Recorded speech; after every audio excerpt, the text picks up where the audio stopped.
This channel does not promote any violent, harmful, or illegal activities. All content provided by this channel is meant for an educational purpose only. Bat হাতে 22 গজে তিনিই তোলেন রানের ফোয়ারা, আর 22 গজের বাইরে শত শত তরুণের মনে তিনিই দেন দোলা।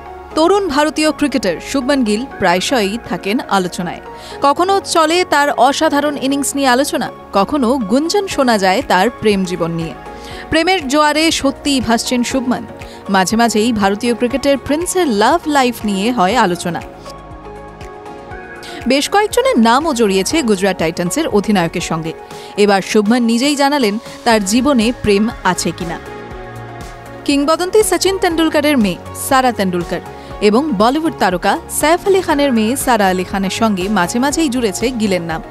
একাধিক ম্যাচে শুভমান যখন ফিল্ডিং করছেন, গ্যালারি থেকে স্লোগান এসেছে, হমারি ভাবি ক্যাসি হো, সারা ভাবি জैसी হো।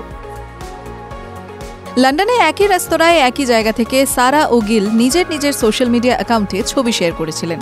এরপর তাদের প্রেম নিয়ে কম আলোচনা হয়নি। গিল অবশ্য নিজেকে সিঙ্গেল দাবি করেছেন। সম্প্রতি এক সাক্ষাৎকারে শুভমান জানিয়েছেন, 3 বছরেরও বেশি সময় ধরে তিনি সিঙ্গেল। তারপরও চারিদিকে প্রচুর গুজব ছড়িয়েছে। গিলের কথায় তাকে নিয়ে নানা জল্পনা কল্পনা হয়েছে। একাধিক মানুষের সঙ্গে নাম জুড়ে দেওয়া হয়েছে। এক এক সময় খুব বিরক্তিকর লেগেছে, কারণ মাঝে মাঝে এমন কারো সঙ্গে তার নাম জুড়ে দেওয়া হয়েছে যাকে তিনি জীবনে কখনো নিজের চোখে দেখেইনি। আপাতত নিজের পেশাদার ক্রিকেট ক্যারিয়ারে আরও মনোযোগী হতে চান গিল।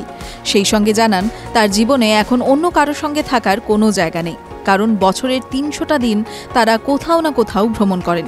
শুভমানের কথায় একটা সম্পর্কে সময় দিতে হয়। যখন 22 গজে নামেন গিল, সেই সময় গ্যালারি থেকে আসা নানা স্লোগান কি চাপে ফেলে? শুভমান জানান, যখন তিনি ব্যাটিং করতে যান সেই সময় দর্শকদের ওই চিৎকার তাকে ভেদ করতে পারে না। অটোমেটিক একটা আলাদা মোডে চলে যান, নিজের কাজেই ফোকাসড থাকেন।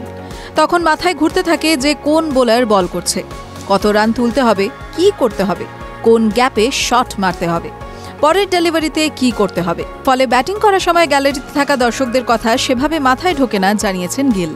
কিন্তু ফিল্ডিংয়ের সময়, বিশেষ করে যখন বাউন্ডারি লাইনের সামনে ফিল্ডিং করতে হয়, তখন অনেক কিছুই শুনতে পান, বলেছেন গুজরাটের অধিনায়ক। বর্তমানে গুজরাটের জার্সিতে আইপিএলে খেলতে দেখা যাচ্ছে গিলকে। 8 ম্যাচে 305 রান তুলেছেন টাইটান্স অধিনায়ক। রয়েছে 3টি হাফ সেঞ্চুরি। আইপিএলের চলতি মরশুমে 8টি ম্যাচ খেলে গুজরাট জিতেছে 6টি, হার 2টি, পয়েন্ট 12। গিল কি পারবেন এই মরশুমে দলকে ট্রফি জেতাতে? ক্রিকেট প্রেমীদের নজর থাকবে সেদিকেও। TV9 Bangla digital.